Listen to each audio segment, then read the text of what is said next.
We who believe in freedom and not rest.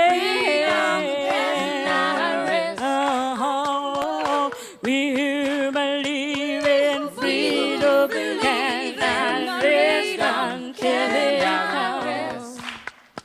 I'm a woman who speaks in a voice, and I must be heard. At times I can be quite difficult. I bow to no man's word. I wanna be who believe in freedom and not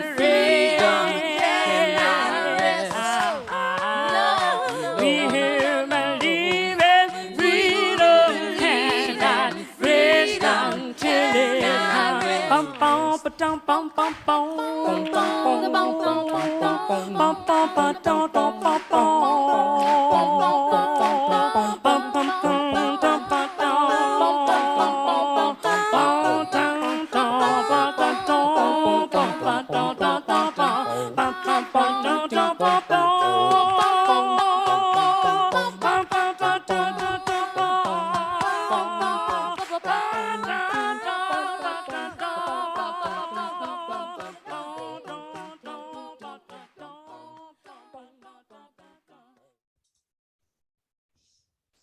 Welcome, everyone. Thank you so much for joining us today for our session. We will be talking about participatory grant making and building power through BIPOC leadership. I'm looking forward to introducing all of our speakers today. And just to get started, I wanted to provide a quick introduction to this community of participatory grant makers. So this is our monthly meeting for our global community of participatory grant makers, and I have a little slide deck to show you. Let's see, here we go.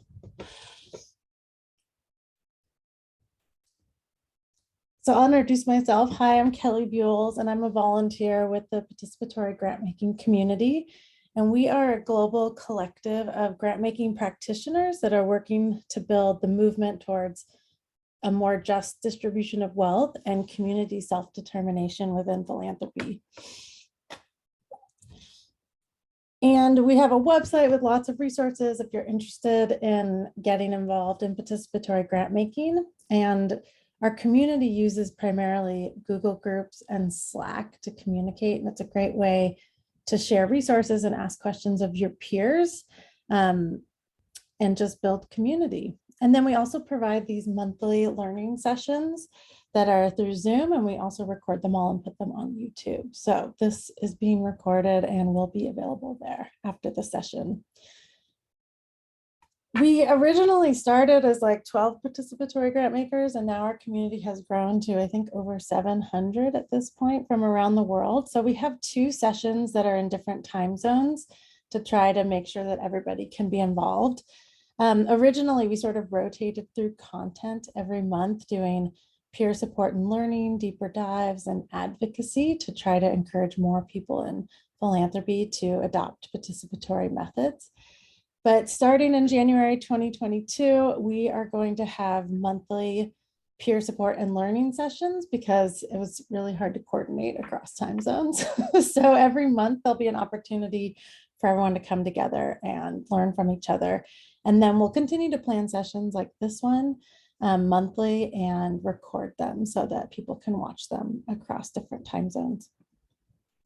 So coming up, and you can also find all of this on our website, the Tuesday Club session, we'll be watching a recording of this video, and then we have some holiday celebrations coming up on December 14th and 16th. And then in January, we have a session on safeguarding and participatory grant making. So how do we make sure that those involved in participatory processes are safe? And then in February, we will start back up with our peer support session. So that's what's coming up for this community. Follow us on social media, Twitter, LinkedIn. We use the hashtag participatory grant making, even though it's really long. And if you want to email us, feel free to use this email. So yeah, that's a little bit about this community here, and welcome. And now I'd like to turn it over to Jeree Thomas, who will be leading us today. She's the program director of the Communities Transforming Policing Fund at Borealis Philanthropy. Thank you, Kelly, and welcome everyone. It's so wonderful to see so many awesome folks on the line today. I'm going to share my screen, so just give me a moment.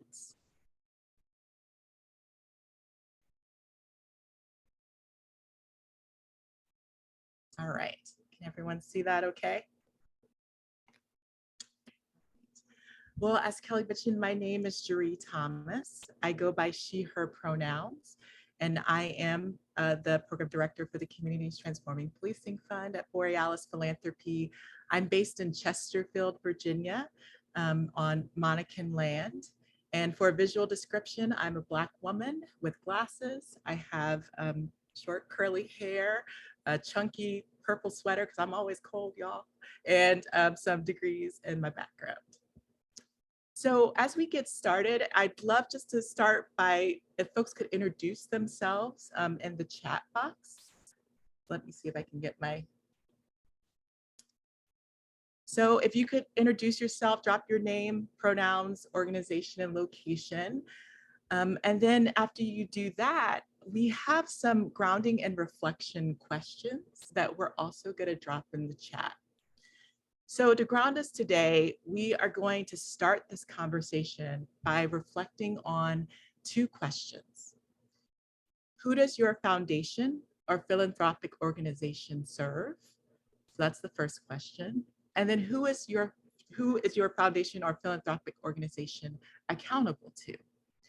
So I'd love for folks to reflect on those questions. And then we have actually a Mentimeter link, so you can start to actually answer those questions. And it's supposed to, this is my first time doing it. It is supposed to become a word cloud so that we can see as a grounding for this reflection.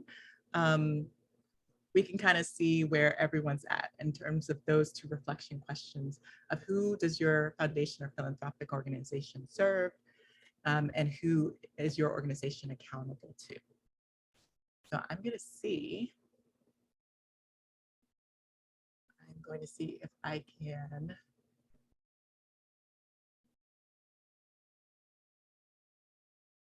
going to stop sharing just briefly so I can share the actual results from the Mentimeter as those start to pop up.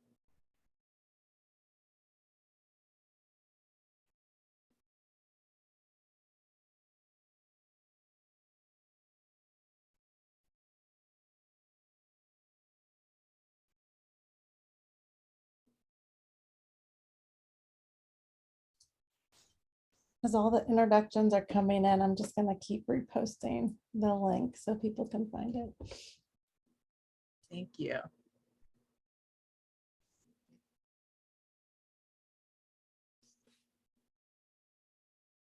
Okay, I'm not sure if it's showing. Can y'all see the word cloud coming up? Yeah, it's come up.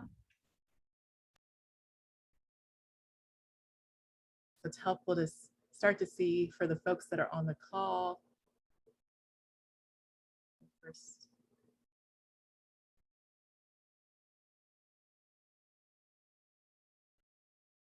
Question of who does your foundation or philanthropic organization serve?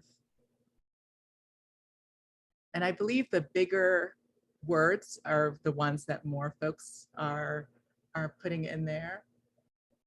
So community, grassroots organizations, disadvantaged communities, young people, students.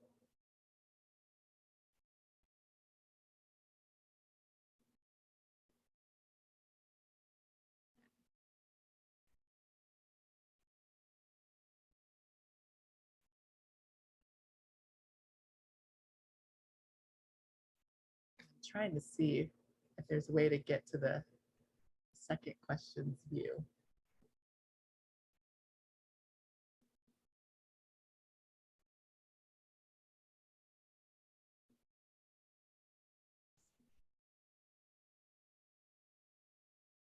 Yeah, it's helpful to see sort of who folks are centering and seeing as serving in their work, and then also who they're accountable to.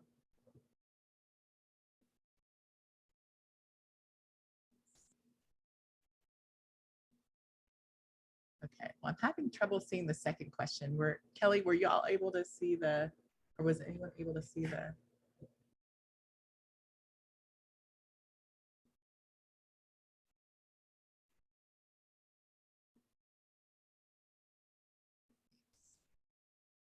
Having some technical difficulties, but that's okay, because that's going to be all of our discussion today.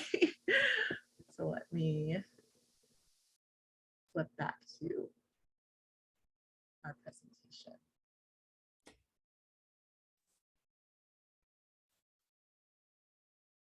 Yeah, it looks like some people only saw the first question.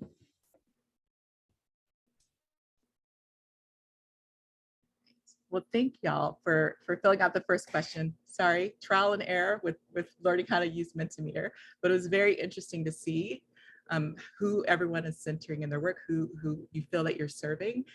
And this conversation is really going to focus on both that, but also who is your organization held accountable to. So we'll be talking more about that.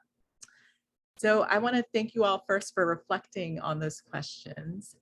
Today is really going to be a conversation that's both difficult but also generative, because what we're going to talk about is the history of philanthropy's role in impacting Black, Indigenous, and people of color-led movements.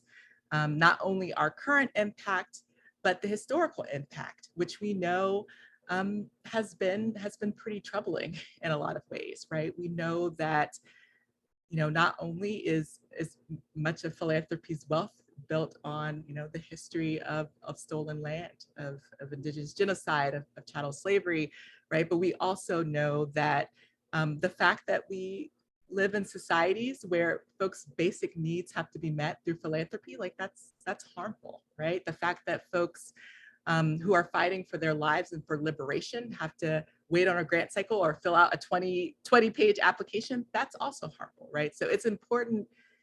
I really wanted to start this conversation by grounding all of us in that framework, because while it's a little bit uncomfortable, I think it's really critical for us to see that, because it can help us to move in a more urgent way and to help us really open our minds to how we can shift that dynamic.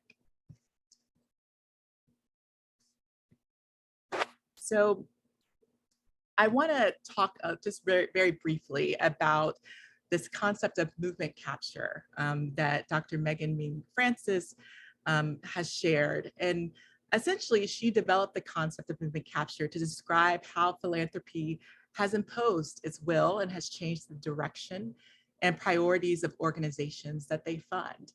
And we'll drop a link into the chat with one of the articles that she has written with a colleague entitled Movement Capture and the Long Arc of Black Freedom Struggle. And, in that particular piece, she highlights specifically the history as it relates to, Black-led movements, right? From the past to the current Black Lives Matter movement today, and how often philanthropy has redirected or tried to temper the demands, right, in order to maintain status quo instead of supporting radical transformation.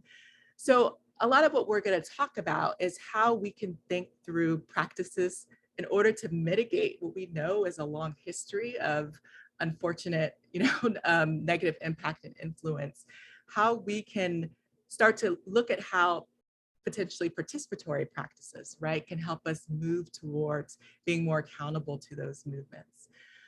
And I want to start by emphasizing that I am not at all saying that participatory practices alone is the answer to movement capture. And in fact, I had a conversation with Dr. Francis early last month, and she's skeptical. she's rightfully skeptical. And what I appreciated about her skepticism is that we all have to continue to evaluate and ground ourselves in the history of the negative impacts that have happened, in order to keep iterating and generating ways in which we could be better at supporting and centering Black, Indigenous, and people of color-led movements in our work, right? And so yes, so I think it's really critical that participatory practices, that we think of it as a way to really surface the importance of accountability in our work, transparency, and centering folks who are deeply rooted and connected to the work. So today we have 3 incredible panelists who are going to talk about how they have been grappling and iterating and innovating in the space of participatory grant making. So I'm going to ask each speaker to introduce themselves briefly, and their organization and their participatory sort of framework and practices that they've been developing over years, and specifically how they're using those practices to center the leadership of Black, Indigenous, people of color organizations and leaders. So I'm hoping that Jennifer can kick us off. Hi, everyone. I'm also having some computer issues, so I hope you can hear me. Things are a little bit scratchy on my end. My name is Jen Ching, and I'm the executive director at North Star Fund. We are based in New York and the Hudson Valley, and we are a 40-plus-year-old community foundation. So to Joy's question about innovating, I would say we've been innovating for a long time, but we also stand for the idea that participatory grant making and the sharing and intentional shifting of power in philanthropic and giving spaces is actually a very long-tested tradition and practice. And so North Star Fund was founded many decades ago by individuals who really wanted to disrupt traditional family and community foundation practices. And we support grassroots organizing, and we do so by forming and holding all of our grant making decisions through participatory processes. So we raise money every year, and then we move those dollars through committees, geographic committees in the New York City and Hudson Valley area. And then we have a Black-led organizing fund that serves both of the geographic regions in which we work. And they are all staffed by volunteer community organizers, including our current grantees, former grantees, people who have applied and have not been successful grantees, but really grassroots organizers who know best how to help us both strategize about our resources and where to put our dollars. The other work that we do here, as highlighted on this slide, is that we are ourselves organizers, and we work intentionally to organize people across race and class and institutions to really change their behaviors and to give more towards social justice movements. And we do that again in partnership with social justice funds and community funds like us throughout the country, including through our participation in the National Giving Project Network, which is a program that brings together people across race and class to really look at the role, as Dre was sharing, to look at the harmful impact of philanthropy over time, over centuries, and to really begin to develop new practices of both fundraising and giving to challenge these sort of entrenched, racist and sort of cultural biases and power imbalances within the sector. I'm really looking forward to talking more about sort of the mechanics of our model, but we'll stop here in terms of introductions. Thank you. And then Shayanti, you can introduce yourself.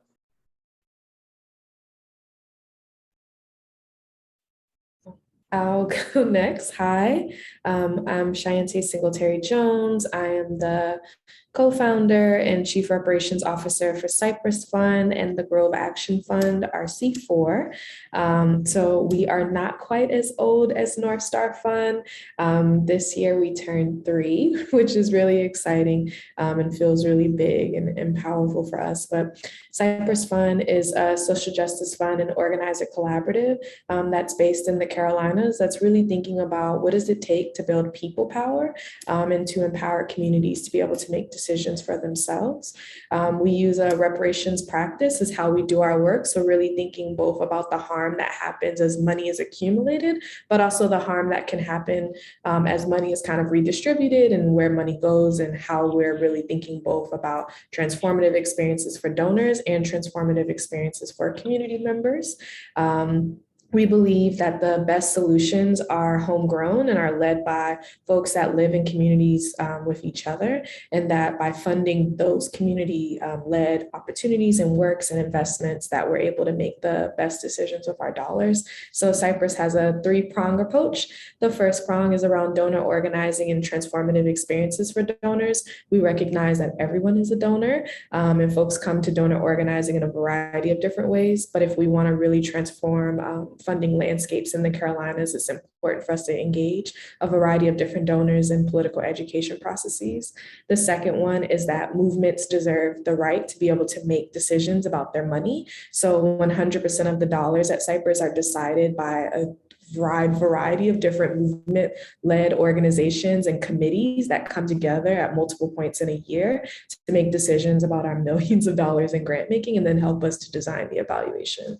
So there is no one space where funders have a say in how or what we move our money, and we only move money back to communities where that money has come from. The third prong of our work is around community building. So we really deeply believe that one of the things that causes systematic change is when people see themselves as a larger community versus as an individual person. So bringing folks together for a variety of different opportunities to talk about how to build solutions that are both cross-class, cross-race, but also a variety of different experiences to think about the systems of harm that impact all of us, regardless of where we sit within the kind of capitalistic system.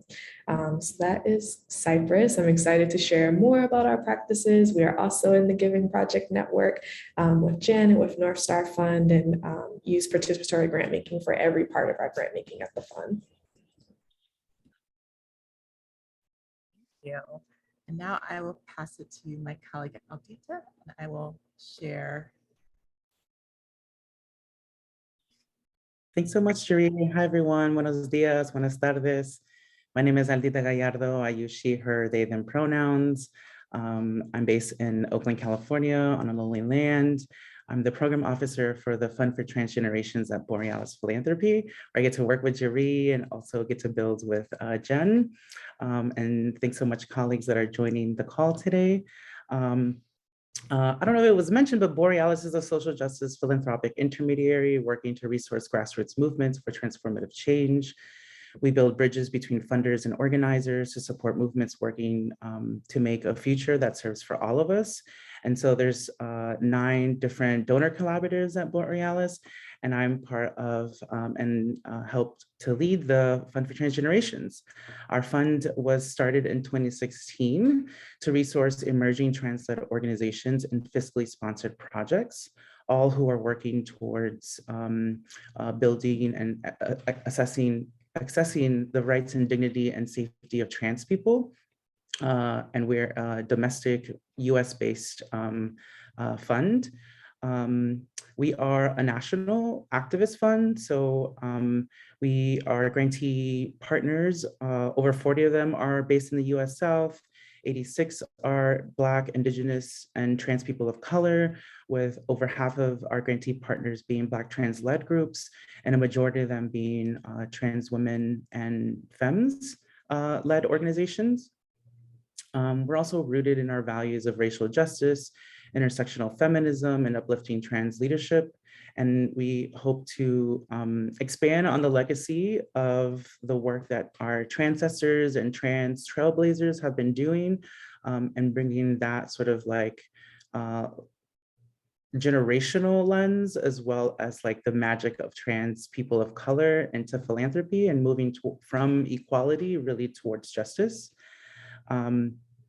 I want to name that we were started in 2016. So we are just entering, we just completed 5 years of grant making. But at the time we were entering a new Republican administration. So I think we were funders and movements were preparing for really the worst, which we continue to see. Even in a new Democratic administration, I will say that despite new leadership, their violence, interpersonal and state violence is still happening to our folks. And legislative attacks are at its worst still. But in 2016, there was a lack of trans-led intermediaries and trans funders.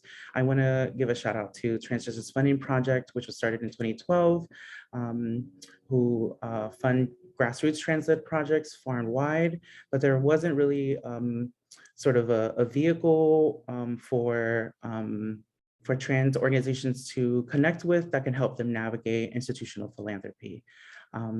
That's sort of like the grounding for today. I'm happy to talk more about, share more on the conversation topics. Thank you, Aldita. Let me stop share for a second. All right. Well, thank you. Thanks for that introduction to the participatory practices or the framework that each of you and your funds have. And I think what we'll start talking about today, although I really hope that folks will drop questions that they have in the chat for the panelists, but wanted to dig a little deeper into the workings of your participatory processes. So the question that always comes up right around this is sort of who I guess is a part of your process, right? And how are they selected or how are they identified? So wanting to start there, maybe, and then sort of answer some other questions around your participatory practices. So I don't know who wants to start. I know, Jen, you have another slide. I don't know if it would be helpful for me to share that. Sure. I'm happy to start. And it's okay, you don't even have to share the slide of it, but I figured it could just be part of the deck if folks were going to receive it. But as I started explaining earlier, at North Star Fund, we, over the years, we have, our model has practiced, differently. We receive feedback from our grantee community, and so we have changed our processes over and over again. So what I would say to you is what we're doing right now is what we're doing right now. But the core of our model, which has been consistent since our founding, is that grassroots organizers are the principal decision makers for our resource allocations, so that deciding where our grant dollars go and then working with the staff and the leadership at the fund itself to make all of our overarching sort of larger strategic decisions about, like, what exactly are we funding? How are we funding? What are the mechanics? How are we stewarding and thinking about our resources for any given year or into the future? So the organizers who are on our committees have also played a really incredible role in the stewardship and governance of our organization as well. And the mechanics of sort of how folks are chosen is really kind of straightforward. In the past, it has really been organizers who are part of the grantee community. In recent years, we have expanded just because we are actually, part of what we're thinking about is our own grantee community is quite small, and we really want to be accountable to the overall larger grassroots ecosystem, and in particular, Black and Indigenous-led organizations and people of color community-led organizations throughout. And so as a relatively small fund, that's a fairly broad reach, even within our niche of supporting grassroots organizing. So for example, right now we are having just an open process that we have advertised through our partners and through our social media, et cetera, to invite general applications from organizers to join our processes, our committees. And the shift into a more open process is partly just as your discipline builds as a participatory grant maker, you begin to see that there are always ways in which we are gatekeeping. There are always ways in which we are just not shifting power, where we are still behaving as if we own the dollars and that we know best, and so it's a natural extension of our longtime practice to have a more open process and to be super transparent about what we're looking for and who and how people can join the committees, and to fashion the committees into spaces where our responsibility as North Star Fund staff is less about we're the program officers and we're going to show you what the portfolio is and this is what the grantees do, but really just to become and be facilitators ourselves of process. And so really what our staff and team are responsible for doing is creating the container by which decisions can be negotiated and reached and designed. So I would say a program officer at North Star Fund is really someone who is facilitating and designing a process, and not owning and implementing the process itself. And so just roughly what that looks like mechanically, over the past 2 years in the COVID era, we have actually, out of respect both for the time demands on our community funding committee members and the intense and urgent work of our grassroots partners, we have actually just been issuing auto renewals and only holding community funding committee meetings to welcome new grantees into our different grant making spaces. And we are actually really thinking now going forward about how to, this time for North Star Fund, like every other funder, I hope we've really thought about what it means when we are stripped down to our true core operating values to really center Black, Indigenous, and people of color led communities in not just shaping, not just the work that we fund, but in really shaping and centralizing and operationalizing these values, and how we can just continue to move as many dollars out the door as quickly as possible, which has been the history of our fund. We don't have an operating endowment. We raise dollars, we move it out.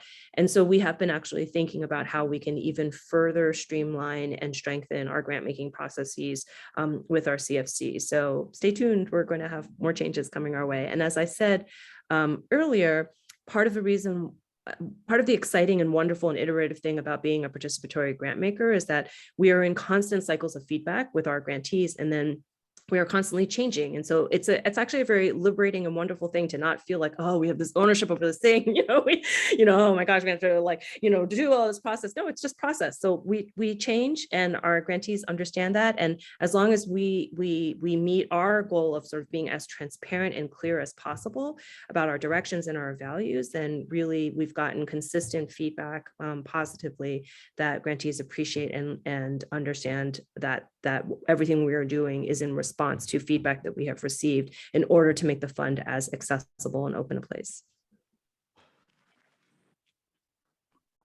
Thank you, Jen. And my apologies. I had a technical difficulty and my computer just went off, but I'm so glad to be back and to hear more. And I don't know if Aldita or Shayanti, if you'd like to follow up on that question in regards to your own committees and process. Sure, I can go next. Yeah, the question around who are we accountable to really is salient. We are trying to build trust with trans folks. We're trying to model that through our processes. We are accountable to trans-led movements and our leaders, and this includes our grantee partners and our advisory committee, which is really the heart of our grant-making process. Our advisory committee consists of 5 transgender, non-conforming, non-binary, trans activist leaders. They all review and collectively evaluate general support grantee proposals, and their input is key to getting us into a decision for a final docket that would eventually be approved by the Borealis board. And they really advise the fund on a lot of matters and offer their wisdom and insight onto the direction of the fund. I think as you mentioned, the white supremacist history of and colonial history of philanthropy, the program officer is often the one person that makes all decisions. And so to sort of disrupt that, and to be in right relationships with our folks, we try to share power as much as possible. And I think that's sort of like the understanding and framework that we operate through in our advisory committee. When we first started out, our advisory committee functioned as a representative committee. That is, our advisory committee members together represented the community and made decisions along our donor partners and staff. But now we're moving towards a more community oriented committee where The donors will be playing a different advising role to our fund, separate from the advisory committee. And we're excited to get closer to creating a container where FTG staff and our trans-led facilitation team will get our advisory members the necessary information to make decisions on grants and on the direction of the fund. We've been doing some of that by offering additional political education, offering sort of landscape analysis of where we are amongst other nonprofits, other like trans funding in general, and just the being fully aware of the context that we're operating in. Again, it's just really harsh conditions that our folks are facing, and also, you know, wanting to move out of hope and joy as well, right?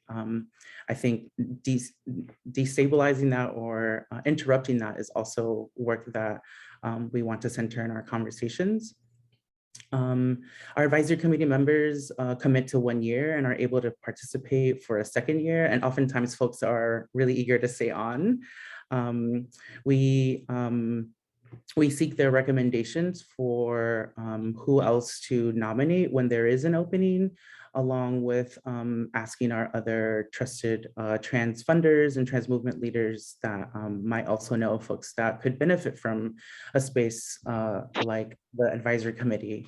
Like I mentioned earlier, there aren't a lot of places for folks to learn about participatory grant making, let alone philanthropy. So this is a great opportunity for folks to learn how to navigate philanthropy, meet donors who are already supportive, and also hopefully bring more trans folks into philanthropy, right? I think when I joined there, it was a handful of trans funders, even less trans funders of color, and even less trans women of color in the field. So we're really excited to be seeing like a shift in that, more folks joining. Our donors are also have been trans folks of color that we've seen that shift as well. So there's just different kinds of work that our donor collaborative is doing. And yeah, in terms of how are folks oriented to the work, you know, in addition to the like meet and greets, getting to know each other first to like, you know, build trust and get to know each other, get to know each other's histories, get to know our passions, our joy things. We have different hats, different wigs that we wear that, you know, before we start talking about nitty-gritty grant making that sometimes gets intense, it's really important for us to connect as community members. We do an orientation on Salesforce and sort of how, like the mechanics of how we do our review period. But we also, like I mentioned, added more political education sessions so that folks can be grounded on the realities of trans funding, or really the lack of money being moved to our communities. So we've invited other grant partners to share more about that. And we want to do more of that moving forward. We also try to like play fun scenario games. Like I created one on the Scrooge McDuck to talk really about class and class privilege and navigating that, right? Because one of the things we've noticed is talking about money, we bring our own personal class experiences to that space. And honestly, as someone who comes from a working class background, the sort of like naming that and saying that this is a lot of money, even though it's not enough money, is a weird conversation to have. Sometimes it often feels like monopoly money, but I think that's why it's even more reason to have sort of like information on scale available. I think, like we've mentioned, we try to address the sort of like, we want to be a harm reduction space. So being aware that the container might be a space that could be triggering for folks. Oftentimes, a lot of folks are under-resourced or doing this work on volunteer basis. So that's a hard ask to ask people coming from low to no income to discuss large amounts of money. So we've been, because of that, we are being extra mindful and have brought on a disability justice coordinator and just making more time to talk about these things on like a personal and in the meeting ways. I also just want to name that, like, yes, scarcity is real, but I think there is a sort of a narrative shift around what working class folks bring to conversation around money, where there is abundance, there is models of folks coming together to redistribute resources. We know trans folks, particularly trans folks of color, have been fundraising for medical services, for funerals, for each other, for just basic needs, even before mutual aid was popular in philanthropy. And even as like a trans Latina, I know that Latine folks have been doing tandas or juntas, where people just put in a pot, like donate into pots of money.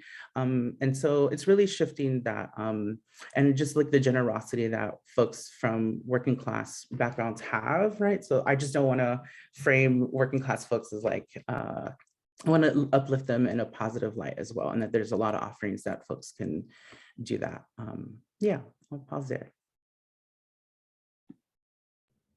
I don't know that I have much to share after what you all have shared, because we all have such similar practices. I will say that everything that has happened at Cypress comes out of community. So when we were first developing Cypress, we talked to over 150 community members and leaders to ask them, like, hey, we're thinking about building this fund. What should it do? What should we call it? What should the colors be? What should our governance structure be? How many staff should we have? Like, how long should we exist? What should our framework be? And that's what really kind of developed Cypress. It's what pushed us to build a C4. And everything else that's come out of our work has been incredibly iterative. Our movement committee is made up of 6 people from North and South Carolina who serve who's over a 2-year term where they're voting, and then a 1-year term where they're ushering someone else in. So most of our folks are headed into their like ushering new folks in time.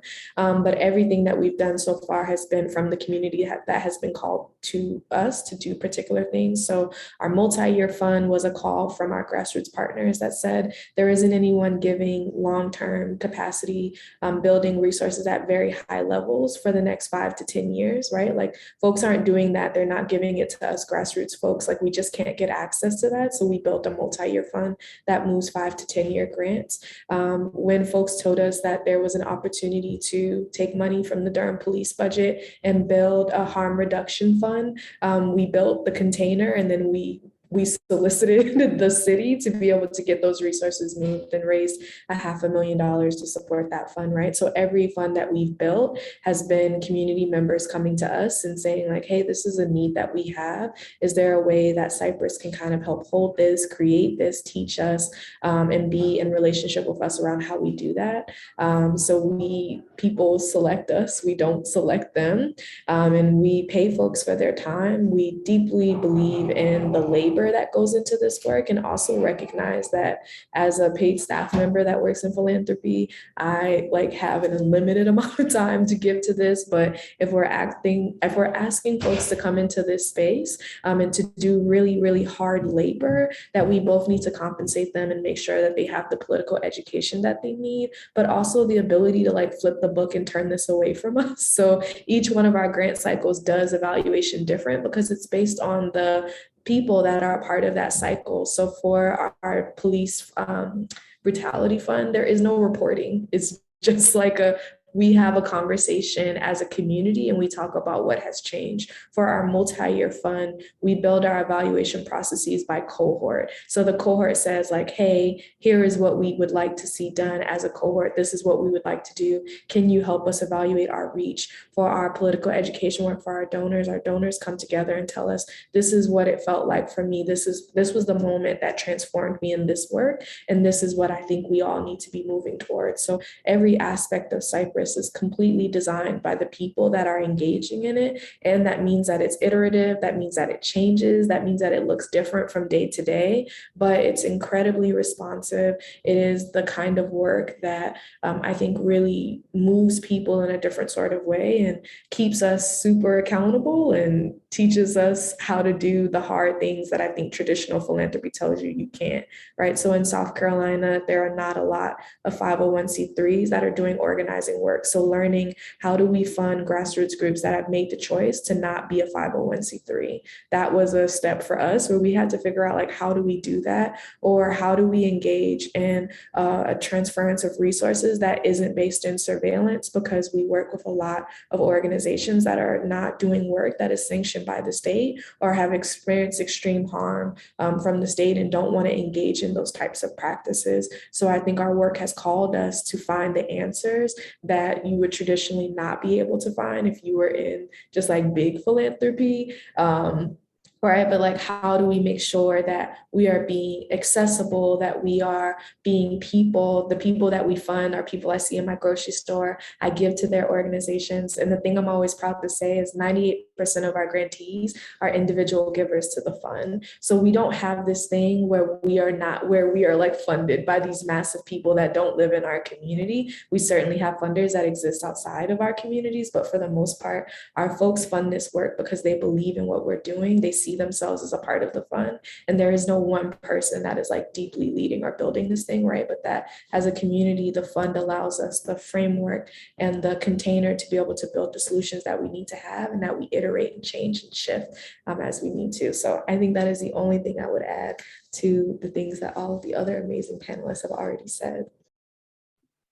Thank you. So, okay, the chat box is blowing up. So I think we're gonna, I think we're gonna turn to some of these questions, and then maybe after, if there's other key takeaways that y'all and pearls of wisdom that y'all want to share, we'll move to that. But let me see. I guess building off of the conversations we've just been having, there was a question.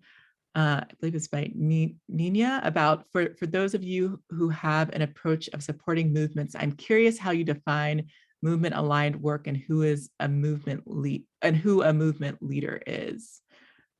So wasn't sure if y'all wanted to respond to that. One of the great gifts of having a participatory process and having our grant making led by grassroots organizers is that we are constantly talking about whether or not we're just talking in the echo chamber of grassroots organizers, or is like are we talking philanthropy speak, or are we talking, a regular person will understand what we are talking about. And so actually a few years ago, our community funding committees worked together to make more transparent and just understandable the criteria we were applying within our committees around what we mean when we say we fund organizing and movement work. And so those little modules are available on our website. And actually we've just gone through a slightly different refining process, all with the goal of trying to make transparent that we're not trying to fund the current movement darlings. We're not trying to fund organizations that are already out there saying this is what we do. We are a seed funder, a first funder for emerging, not even organizations, but spaces where people are coming together to confront systemic barriers and think about different solutions. And so at core for us is that the group must have a clear framework of developing member-led leadership, and that members must be the sort of principal decision makers for the strategy of the organization or the group, and that the group really is thinking about the issues that it is confronting in a structural sense, right, with a systems transformation lens, and operating within this sort of ecosystem of movements and movement-led change. In the process of us doing this work in recent years to really make more transparent and understandable, because I have to say, especially since 2017, lots of groups have come to North Star Fund to say, we are organizing. Like, so what our community funding committee members were witnessing was, we had a lot of groups coming to us, and we began to think about the impact of professionalizing organizing, and again, these sort of gaps in how movements are being structured, and how even even in movement funding, only organizations of a certain kind and led by certain communities are able to walk through the door of philanthropic support. So this past year, and actually just last month, at the advice of our community funding committees, we developed a program that we opened only to non-grantees. So individuals who had applied to North Star Fund and had not been successful, we called it the Weekend of Organizing. And the purpose of the program was to sort of just do a broad-based introduction to sort of what it means to build a mass-based leadership-led organization, why North Star Fund is who we are, what the sort of brief philanthropic landscape is, just to really demystify and clarify a lot of these terms that I think, even with the best intention, if you exist in this world, you just start saying them, like participatory grant making, assuming that everyone else in the world has any idea what you're talking about. Wonderful, wonderful point. I don't know if Aldita or Shayanti, you have anything to add to that as well, but there's a couple of other questions. So there was one around, or one of the early questions we received was from Jesse. It says, one of the questions that I've received from funders in my consulting is about the cost of implementing a participatory approach. Are there estimates for how much these approaches cost relative to funding that that your funds give out? So that was an initial question.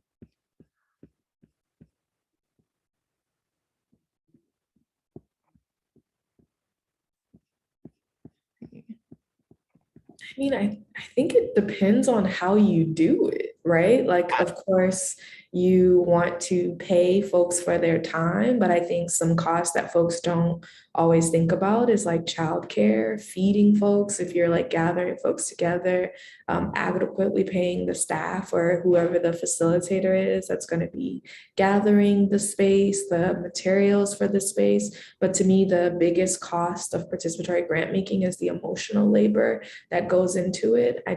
I think we all underestimate the amount of like emotional labor that goes into moving money, especially when we haven't had conversations within ourselves about our own money story, how we feel and how we show up within those spaces. And participatory grant making spaces, I think, brings out both the good and the bad and the not so great in folks, right? But the biggest cost to me around this is the actual emotional labor and the aftercare that comes after you've engaged in this work, whether you are fundraising the money yourself or you're redistributing money that's been fundraised. You are engaging in a new relationship with a grantee partner that is able to do more work now, is able to hire more folks, is able to, foresee out their own vision because of the work that you've done in this space.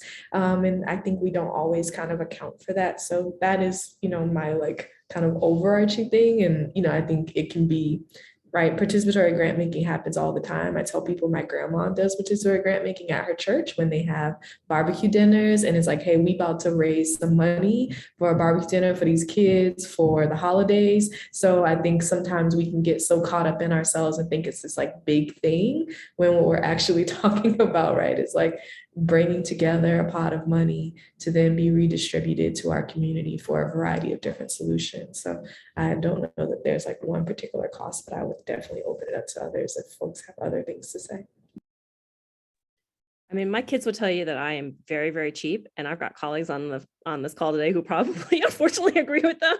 But there are folks on this call today who have a much longer history at North Star Fund than I do. But I think we can all say with confidence that North Star Fund spends a lot less money than almost every philanthropic space does to move out resources. That I think really, I am. It's like what Shine and Aldita are saying, like we are raising money from like thousands of people, right? And it's true, some are extremely wealthy institutions and donors, but others give us $10 a year, right? And we are just taking this money, reclaiming it, re-owning it, and just moving it out the door. When I was saying before about facilitation, I was really trying to describe more of what Shai was sort of saying about like, it's a lot to kind of reground our groups in these power and dynamics and difficult conversations. But the actual process of moving dollars out the door, particularly when our processes are led by people who have been just a hot minute ago, asking for money, surprisingly simple, right? It really is. it's not to say that we don't have conversations about impact or evaluation, or that we don't look to see where the dollars are going, or sort of how we are serving the movements and how we are accountable. Like, we have these questions, but we don't necessarily feel like we have to build a philanthropic infrastructure around the questions, as much as we must always be transparent, accountable to, and in relationship with the movements that we serve.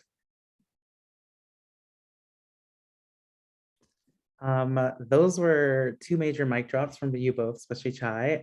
I think I would just also add the importance of budgeting for accessibility needs and language justice.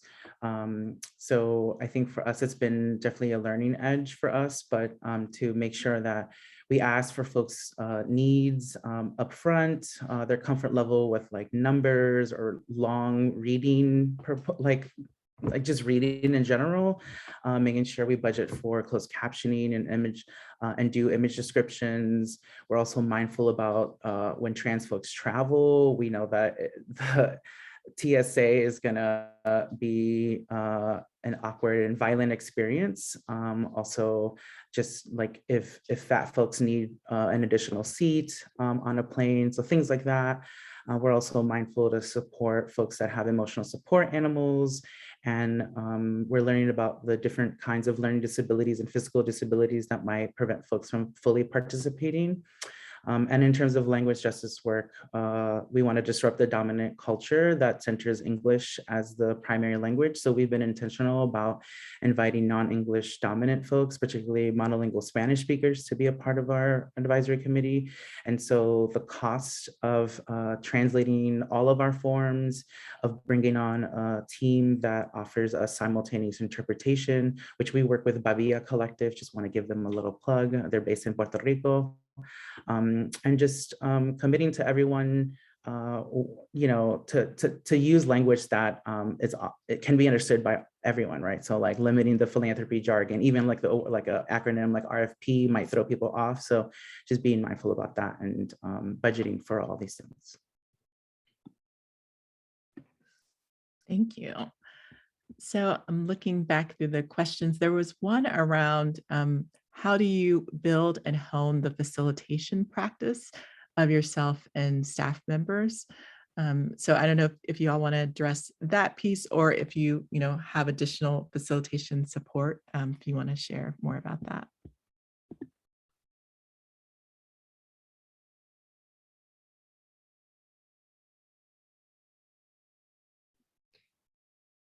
I think there are a lot of ways that we do this, and then there are a lot of ways in which we haven't been able to do this. I think speaking just from North Star Fund's perspective, we have not traditionally and sufficiently, I think, invested in professional development, right? I mean, we're a bunch of, former organizers who walk into philanthropic space and feel our role is just to move dollars out as much as possible. And one of the things we have been thinking about is, we've not invested enough in sort of making space or resources for our colleagues to strengthen these skills. We've been really grateful to be in partnership in communities like, for example, Cypress and North Star Fund are both in the Giving Project community, which does provide, pool together great facilitation support for our staff members who are able to participate. We are the part of other sort of learning communities and philanthropic spaces. We host community food funders, where again, like our staff are facilitating, but also able to access and learn about facilitation tools from other funders. But I think this is a really big challenge. And I also think, before, when I sort of like was selling participative grant making to you, and I was like, it's liberating to go out there and make the path every day, right? It's also like very stressful and very like challenging to be like, should we just do it this way? Well, I don't know, no one else does it. It just makes sense. We just do it. Okay, so we try. So we, so it's also just like, a little bit of just for ourselves, just having the confidence to know that, we can design these sort of what I would say like our common sense practices, but I don't know that we would like call them like facilitation, right? It's only in spaces like this where then someone would be like, oh, what's your curriculum? What's your, how do you make these decisions? And I don't know that we've ever said it that way until we began to participate in communities like this. So we're in a bit of a learning ourselves around that.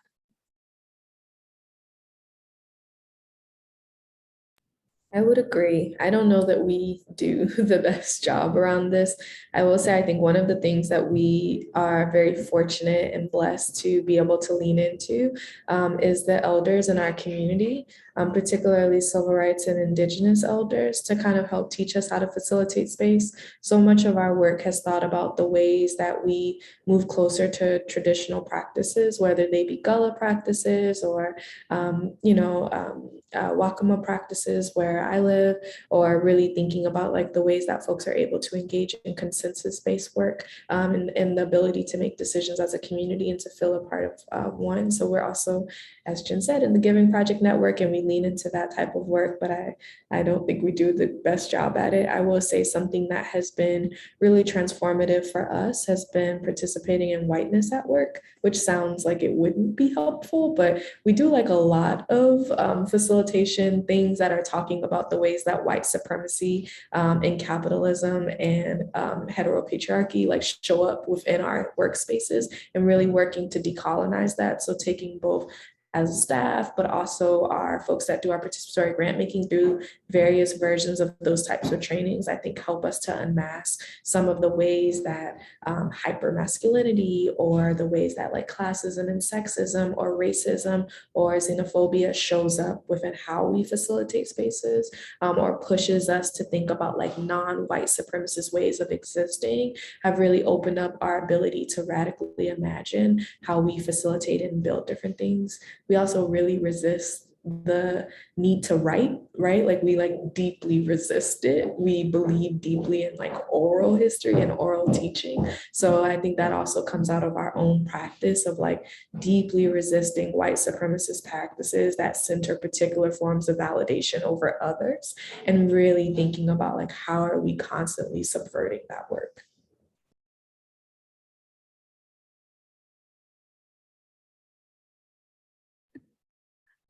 Altita, I don't know if you have any other pieces to share on that question, which was around facilitation and how staff of the funds are sort of supported and trained in order to facilitate these spaces. Yeah, I think similar to what was shared, we are in a learning space constantly, right? We've gotten the feedback that we needed to make things more accessible. We needed to break down topics. We've also had the sort of like experience of having folks have trauma responses or emotional responses to some of the conversations that were being discussed in the room, and from there, taking that as a learning and serious sort of like information and data points to be like, we need to shift our container, we need to bring in more support, we need to bring a facilitation team because FTG staff are managing different things in a meeting. So I think it's been an iterative process. It's been a process that is constantly challenging us, but I think when we hear stories of folks feeling empowered and embodied in their leadership in our advisory committee, it makes it so worth it, and especially for folks that don't have that opportunity in other spaces.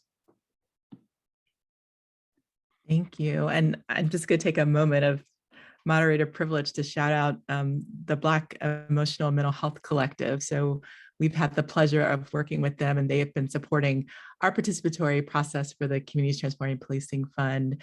And our facilitators, they're awesome facilitators, and have really helped us around grounding the very real emotional pieces that have been named today, right? Around ourselves and our own issues around money and the trauma that folks have experienced around state violence and police violence, right? Like, so strongly encourage, like that's an option for folks to identify those awesome facilitators to help support or do some co-facilitation with you. And let me see if there are some other questions in the chat. Y'all have been so incredible and and blowing up the chat and sharing resources. And so I want to make sure I didn't miss any questions. Let's see. Go up. Oh, it says, as Jennifer mentioned, it is key to iterate and improve over time. Had you moved more towards models that bring BIPOC-led organizations or individual community members to determine fund structures and grant making? Oh, I think you might have answered that question. Let me see. Okay, there was a question about, can I ask about the amounts of money that we're talking about at my org? We're funding in the range of 30 to 40K. When you're doing participatory grant making in your organizations, are you talking about multi-year funding or year on year? And are you looking at that sort of money smaller or larger? So that was a question in the chat.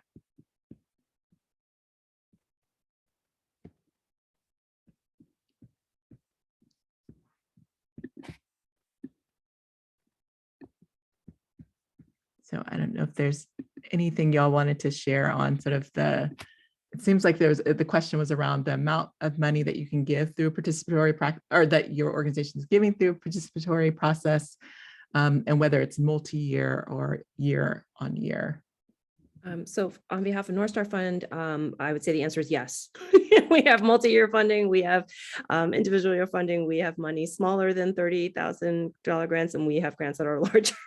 So as a fundraising institution, as I said, we move dollars out in the year or year after that we raise it. So so we are responsive to the times and also to what we are raising. In the past few years, we have been trying to raise the floor of our grants. Our grants used to start at around 5,000 to 10,000, and we really wanted to raise it to 15,000. So we have been doing that, and then over the past few years have raised sufficient funds to double almost all of our grantees' grants or more, as some of our grantees are both geographically located within one committee's kind of provenance, and then also Black-led and part of our Let Us Breathe fund. So we're talking about a substantial size grants, particularly for the organizations that we fund. Many times we are the very first institutional funding that they have received. We have more often than not been responsible for assisting and helping organizations create stable lines of other funding, and maybe the first time where they are able to make investments, for example, in part-time staff. So we take very seriously that even though sometimes we are not able to offer a multi-year commitment per se, that when you join the community, it is our intention, and we are transparent, to keep you in the community as long as possible. And so I think for a lot of public funds that have the year-to-year budget, it's difficult to make the multi-year commitment, and wherever we can, we have issued multi-year commitments.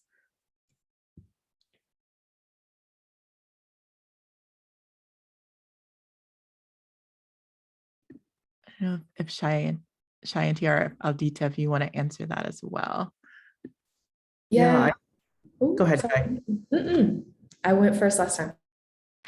Okay, cool. I think similarly to North Star Fund, we are still fundraising dollars for our fund, and just reflecting on when we started in the first year, we moved $1.1 million through general support, rapid response, and organizational development grants. And then just this past year, we've doubled our grant making budget, moving over 2.4 million to groups through, again, rapid response, general support, and organizational development grants. And I just want to highlight that we were able to fundraise $1 million for our COVID response fund, knowing that Black, Indigenous, and trans folks of color were not going to receive any of the benefits that the state provided because of just discrimination, or just the forms, or folks being undocumented. So we're trying to respond and meet the needs of folks as much as possible. And for like North Star Fund, we are usually one of their first institutional partners, funders. And for groups, our majority of our groups are under 300,000, and a significant number of them are around $100,000, which is very modest. And folks they're like one-stop shops for a lot of things in community. So just the size that we're able to do from 15 to to 25K at the moment is a significant grant for our folks. And we hope that we've seen that our funding has led to more access to philanthropy and budget growth overall for folks.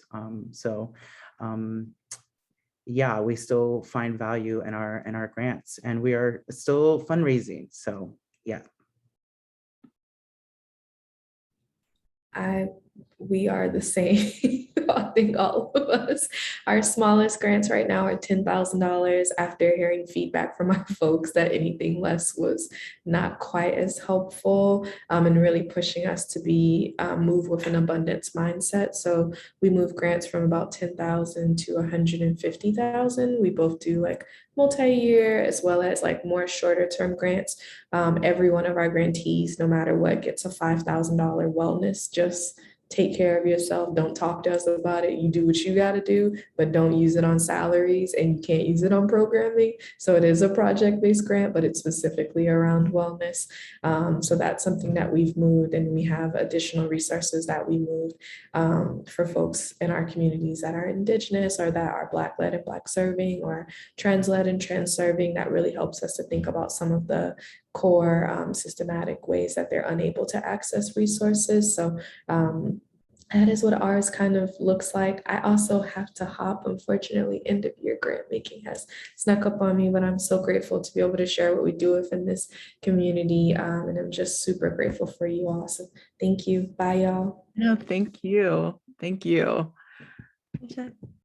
So I know we have a few more questions in the chat, and I'm doing a time check. I know that we're are in sort of the last couple of minutes of our conversation. So there was a question around boards. So presuming that you have a fiduciary board, how have you changed your approach to adding board members in order to support and mirror participatory grant making?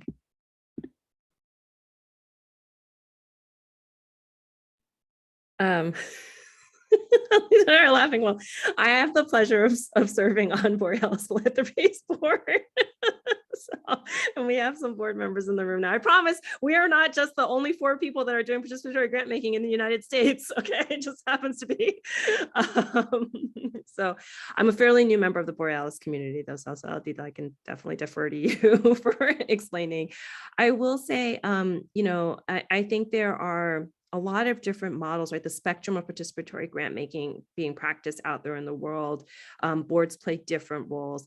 At North Star Fund, the board does not review our CFC funding decisions. We don't present it for approval. The CFC is just empowered to make the decisions, and the board is, yes, the organization's fiduciary board, and there are CFC members that serve on the board. But really, as I said, it's a difference between thinking about sort of the governance and strategy of the organization when we have shifted power so intentionally to organizers to make our grant making decisions. I think at a lot of other institutions where boards hold the central power for approving the dispensation of funds, I know that there are different sorts of models around inviting community members or inviting grantees onto different spaces and who has the power to vote, or it's kind of like who's an equity partner and who's a non-equity partner in the private sector or something like that. And what I really encourage organizations to do is to really just think about what is the central power locus shift that you are trying to achieve.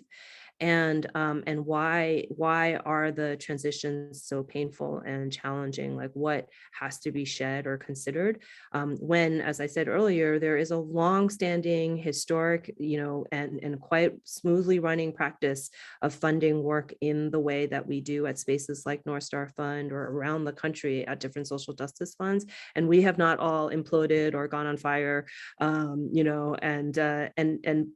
are instead practically practicing philanthropy as well. And so what we have seen at North Star Fund, and when we have supported boards in changing or thinking about inclusion of different voices, is is that the most important thing is that there be training and learning space for the entire board and for the staff and for the stakeholders of the organization to understand what the path and plan will be, and that it's not just we have an open space now, let's try and invite someone in, but that it's really an intentional, like considered long-term plan and transferring power through different means, and that there be an exploration and consideration of different models as part of that practice. When we have worked with organizations to think about how to change their board or reconstruct things, I think you're opening up a whole conversation about what could be a really different imagination. And so you have to give time and space for that consideration and meaningful kind of, investment on everyone's part to really be excited and kind of move towards that plan.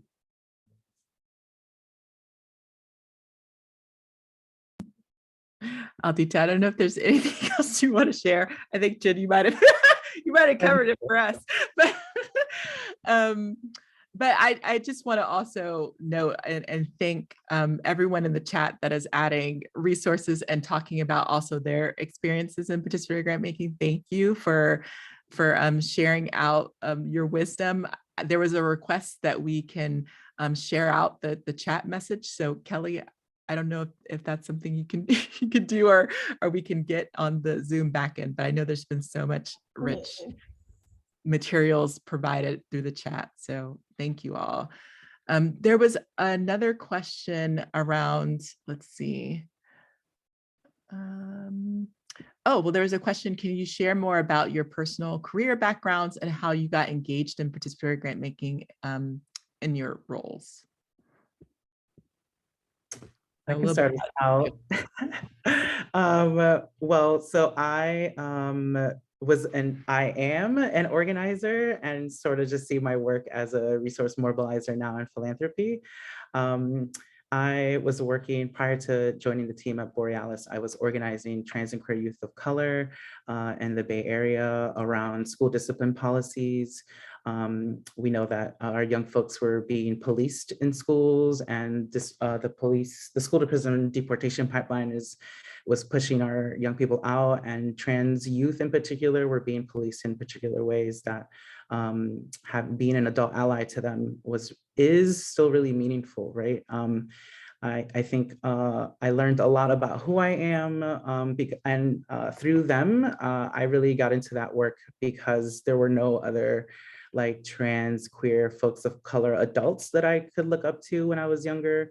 And so really also living in Oakland and being in movements for liberation really also helped with that. And I feel like I sort of stumbled into philanthropy because a lot of the decisions of the work that I was leading in different organizations were, I really wasn't part of the decision of how the money was being spent or even getting to connect with donors.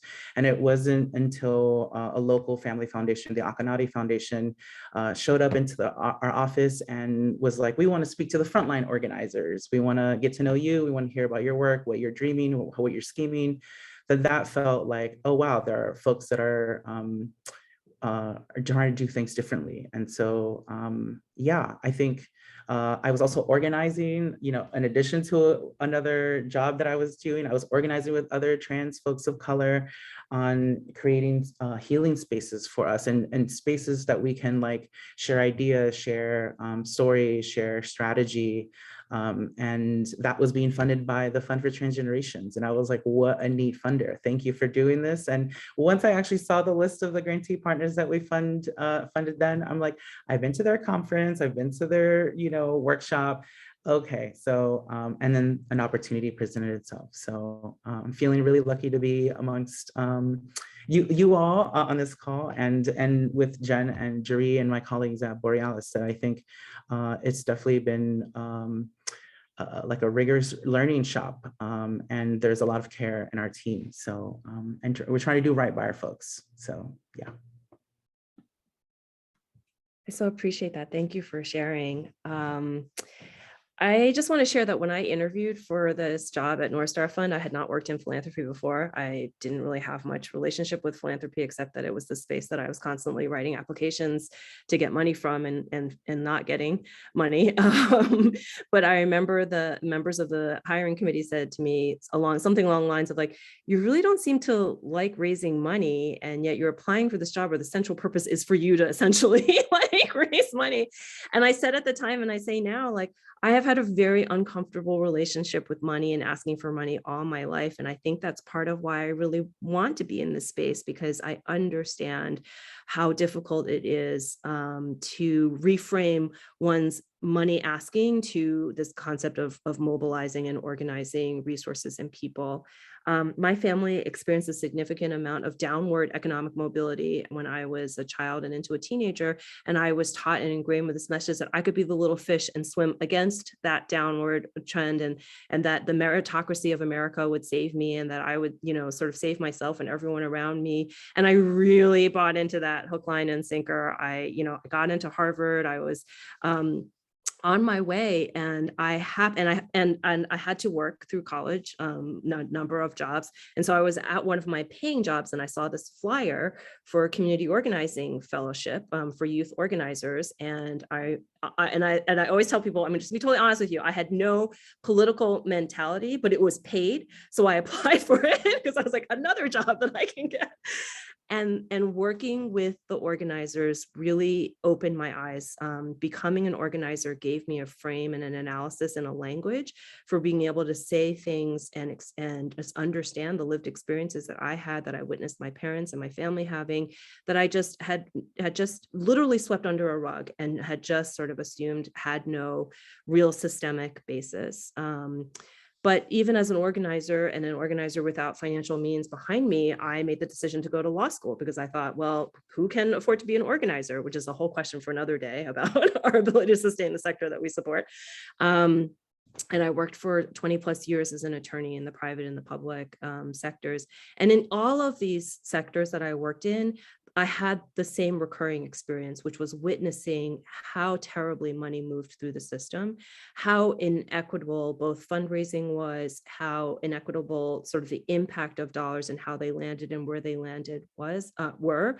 And I just had all of these questions, and I'm just incredibly privileged and lucky to have landed at North Star Fund at a space that had decades of history already in wrestling through these questions.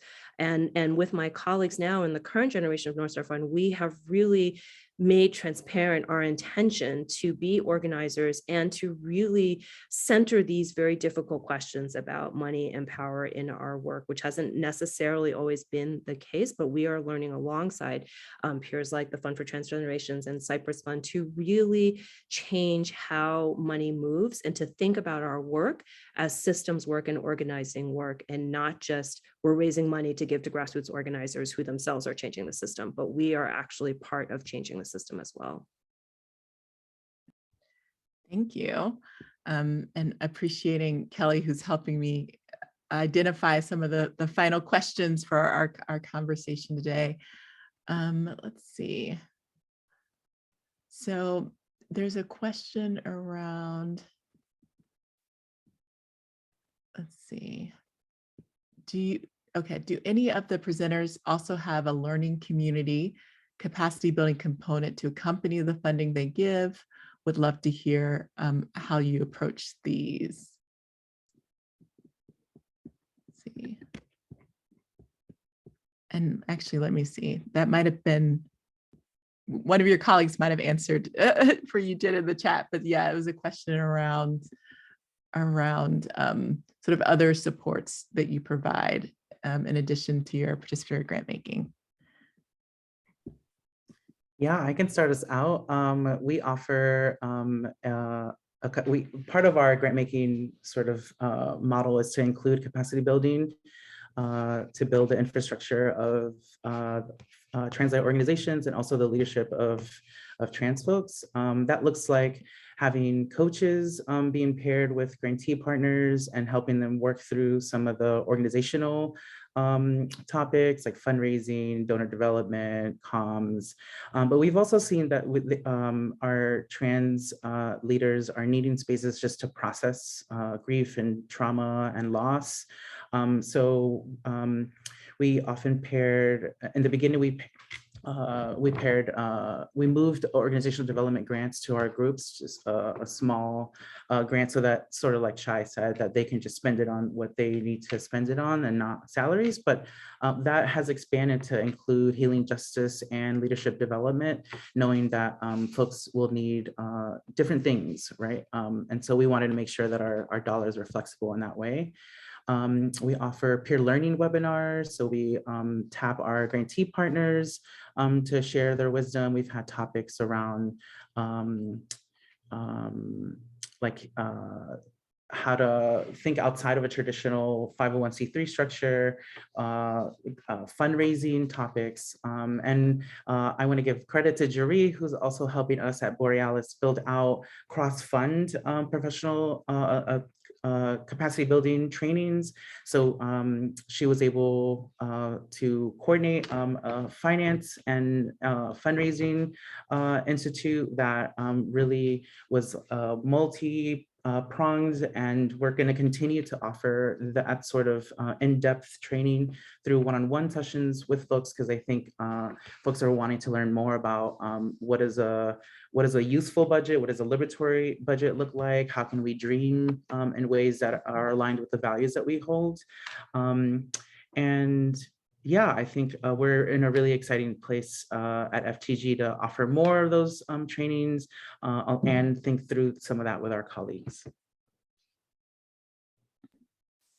The only thing that I would add is that we have a great privilege of being able to do some capacity building programming in partnership with other foundations. So in New York City, we have a capacity building collaborative where foundations, and some are here on this call, where we have a slightly overlapping sort of, groups we fund. We have long pooled our resources to provide programming based on the feedback of our grantees, and also in a larger frame statewide through a collaborative called Engage New York, just trying to think through different ways that we don't have to each reinvent the wheel, individually to provide services or programming. And that being said, we do have specific programming internal that we do provide our grantees. And when I like participatory grant making, capacity building is also a term that I just did not understand before I entered philanthropy. One of the things I just want to say is that we're not driven towards scale. So we're not thinking about how can groups grow, build, do, hire. It is about trying to just meet groups where they are and what their needs at the time may be. So some of our programming specific to North Star Fund grantees, right, are just about sort of them learning from each other and building community and relationship with each other and designing sort of the leadership modules at whatever phase they might be in as an organizing group, but are not necessarily about what's your fiscal administration, et cetera, although we do offer those types of programming too. So I know we're getting close to time, so I wanted to check in, Kelly, to make sure there weren't any community sort of closing notes that you wanted to give, but if not, or if so, the only other question I had for our panelists was just if there was any other sort of pearls of wisdom that they wanted to leave with this group. But Kelly, is there anything else that for the community broadly that you wanted to share? Sure, I'll just share that we will be posting this on our YouTube channel, and I'll also collect all of the resources that are shared in the chat and put it in our Google groups and Slack, and also email everyone who signed up for this webinar. And I'll just we do have a link to collect feedback. So if you have any feedback for us, please do let us know. And otherwise, just thank you so much to Jerry and Aldita and Jennifer and Giante. It was absolutely amazing conversation. So we're so grateful for your wisdom. Yes, absolutely. And I don't know if there's, like I said, if you had maybe one sentence of sort of, or one thing that you want to leave to the group, Aldita and Jen, what would it be, I guess, in our final couple minutes? One of North Star Fund's values is that solidarity is a daily practice and that we ourselves are a community of practice. And that means, as I said, that we're going to try things and they're going to fail. And one of the tensions I feel in the philanthropic community around participatory grant making is this idea that it must be perfected before it is even unrolled. And I really, for all the reasons that Shayanti was sort of saying about sort of how we embody white supremacist sort of norms in our work, but really part of me is just like, we have no time to waste. We are sitting on so many resources. Our principal obligation should be to move those resources back into community control as quickly and intentionally as possible. And so even if it means, yes, so this year it's not the $1 million portfolio, but you're going to pilot 200,000, like do what you can to begin to build these practices into the infrastructure of your program and your peers' foundations, people who listen to you, people who for whom you have principle and leverage over. Our grantees uniformly said to North Star Fund a few years ago when we reached out to them, we don't care how much money you give us. If you could continue to give us $5,000 grants, what we want is for you to use your access into philanthropy to demystify the way North Star Fund gives its money out and to make more funders do the grant making the way that you do. And I think that's what the sector is asking for, so we should listen. Yes, and so that energy, I think I would just offer to trust trans leadership, trust trans folks. So much of that work is bringing us in, trusting us to move dollars, hiring us for advisory committees, for being on boards, being on staff. Like I mentioned, there is a lot that our folks are facing, and it's going to require all of us to do that. And I think that when Black and Indigenous and trans folks of color get free, all of us get free. So there's a mutual sort of benefit to all of us, to funding our work. So thanks so much. Yes, yes. Well, thank you all so much. Thank you, Aldita and Jen, Shayanti, and thank you, Kelly, and thank you everyone who's joined us today. We really appreciate it and hope to see you on the next community call. So thanks, everyone.